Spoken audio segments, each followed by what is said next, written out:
Ndithanda ukuba sifumane isibuko esincwadi yabaHebrew chapter number 9. Sofunda nje iivesi ezimbalwa sibe sesiyathandaza.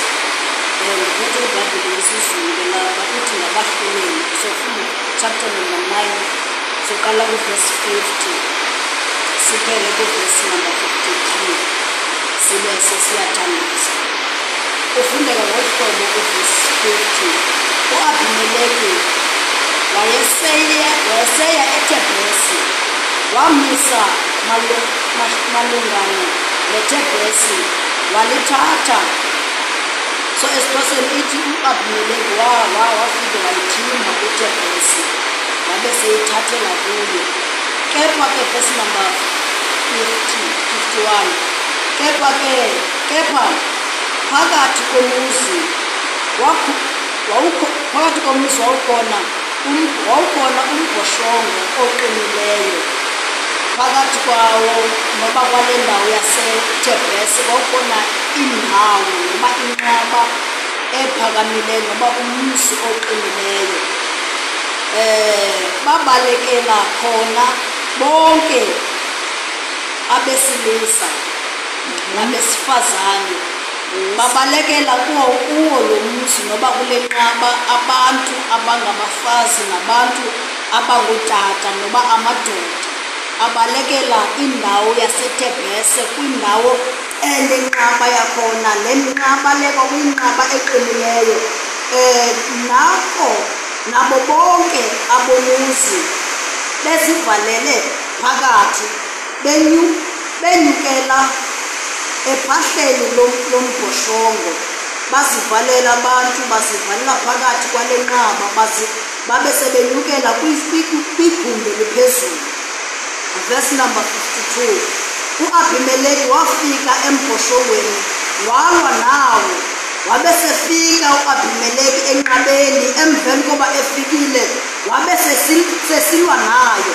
Wasondela emnyangweni noba emnyango wombhoshongo ukuba awutshise ngomlilo. Verse number 53. Owesifazana othile waphonsa imbokodo ekhanda lika-Abimeleki wamqhiniza ikhanda lakhe. Cela sivala amehlo baba, siyabulela ngosizo lakho liphilile, sebenza ngalo ngasebusuku. In Jesus name, amen. So apha bathandekayo esifunda khona yincwadi yabagwebi. Le ncwadi yenye yencwadi eveza ukubizwa kwendoda enguGideon. Ethi iBhayibhile uGideon ifika kuye isithunywa ebhula ingqolowa. Lithi iBhayibhile yavakala ingelo sithi kuye, Gideon, wena gokhe linamandla, hamba ngalamandla onawo umsindise uIsrayeli, ngoba ngelo xesha uIsrayeli wayephantsi kwengcinezelo. Lithi iBhayibhile ke uGideon wenza ngokomyalelo kaThixo, ngokwendlela uThixo atsho ngayo. Lithi iBhayibhile wabesezala abantwana uGideon, wazozala nomntwana ongu-Abimeleki, emzala umntu wangaphandle noba emzala entombazaneni. Lithi iBhayibhile kwafika ixesha loba u-Abimeleki loba uGideon makafe noba makahambe emhlabeni. Lithi iBhayibhile abantu bakwaSirayeli bafuna ukuphathwa ngumntu, bafuna kube khona umuntu ozobakhokhela. Basikhethela noba bathanda yobana mabaphathwe ngu-Abimeleki, kwakanti naye u-Abimeleki uyasifuna esi sikhundla sokuphatha abantu. But ekuphatheni kwakhe u-Abimeleki akaphatha njengoyise wakhe. Wabaphatha kabuhlungu abantu, wabacinezela abantu bakaThixo. So now apha sifunda khona, sifunda ngexesha u-Abimeleki ahlupha indlu kaSirayeli, ahlupha indlu kaThixo ephantsi kwengcinezelo ka-Abimeleki. Hallelujah. So lithi iBhayibhile wafuna ukuba kube khona abantu u-Abimeleki abazomxhasa, abantu u-Abimeleki abazohamba naye, abantu u-Abimeleki abazothobela yonke into ayithethayo. Lithi iBhayibhile omnye wonyana bakaGideon akayivumela loo nto. Lithi iBhayibhile nobe sebaleka ke eyohlala kwenye indawo, uma ehamba kwashiyeka kusonakala kwindawo yakwaSirayeli. Lithi iBhayibhile xa kusonakala u-Abimeleki ebabulala abantu ebenzisa into akayithandayo. Yes. So lithi iBhayibhile ke apha sifunda khona uyaqhubeleka ngokubatshabalalisa. Lithi iBhayibhile apha kule ndawo kwakukhona inqaba eyayikhona kuqala. Babalekela kuyo abantu. Uma befika kule nqaba uAbimeleki weza wayishisa inqaba wayibhubhisa nabantu bakhona bafa. Kwathi ikhona inqaba esendaweni yaseThebhesi.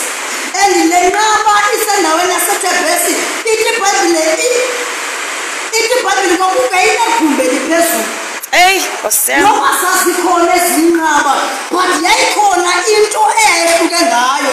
Lithi iBhayibhile amadoda nabafazi nabantu bonke besixeko babalekele enqabeni.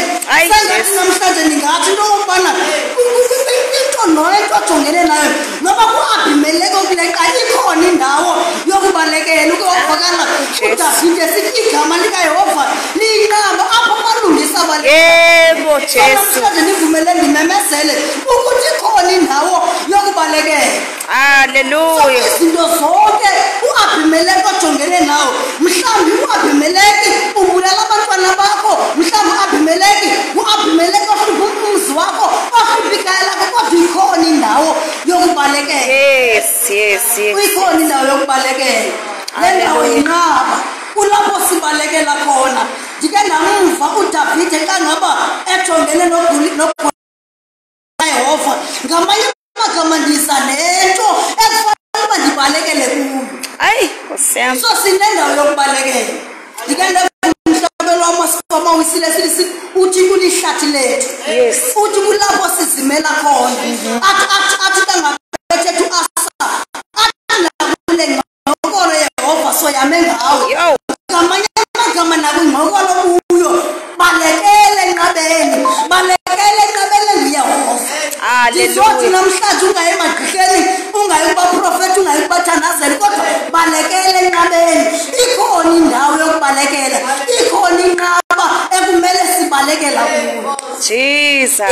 iBhayibhile uma bebaleka abantu mabefika kwigumbi eliphezulu walwa nenqaba uAbimeleki ngoba xa ngaba sesifikile enqabeni akusaliwa nathi but kuliwa nendawo esibalekele kuyo. Izinto efana wena kudala wafa but ke ngoku into ebangela uba uyasinda yinqaba esibalekela kuyo. Lithi iBhayibhile uma befika apha enqabenende kwakanti kukhona intokazi nayo ayibizwanga ngegama layo. Lithi iBhayibhile yathatha ilitye yanyukela ngasehla yahlala kwindawo ephezulu yabe seyibulala uAbimeleki ngayo. Ngamanye amagama xa ngaba sesifike enqabeni ikhona into ekumele simlwa ngayo uAbimeleki. Likhona ilitye ekumele simlwa ngayo. Ethi iBhayibhile lilitye ke lahamba noSirayeli lahamba nalamkhupha enhlango lahamba nalakhupha amanzi. Uvakala ngelinye ilanga ebhalobhalayo esithi uYesu lilitye lembombo. Uthi abaninzi bayakhubeka kulo. Uthi abakhi bayakhubeka kweli litye. Uthi licekisiwe ngabakhi kodwa lolusindiso lona. So siphethe ilitye.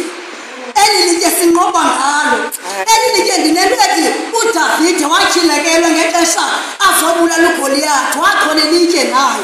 Ngamanye amagama xa ngaba sesifikile enqabeni sifika sifumana into yobulala uAbimeleki. Ilitye nguYesu. Nguye yedwa osindisayo, nguye yedwa okhululayo. Ndifuna ukuthi ke namhlanje imeko ojongene nayo nakwisimo ojongene naso balekele enqabenende.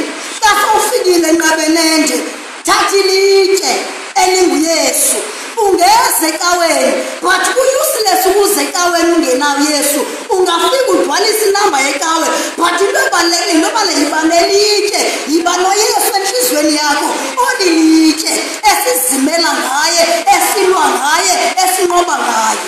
Hallelujah. So nguye yedwa bazalwane olusindiso lwethu. Siphethe ilitye elinguYesu wabe sembulala uAbimeleki. Ngamanye amagama elilitye sinqoba ngalo.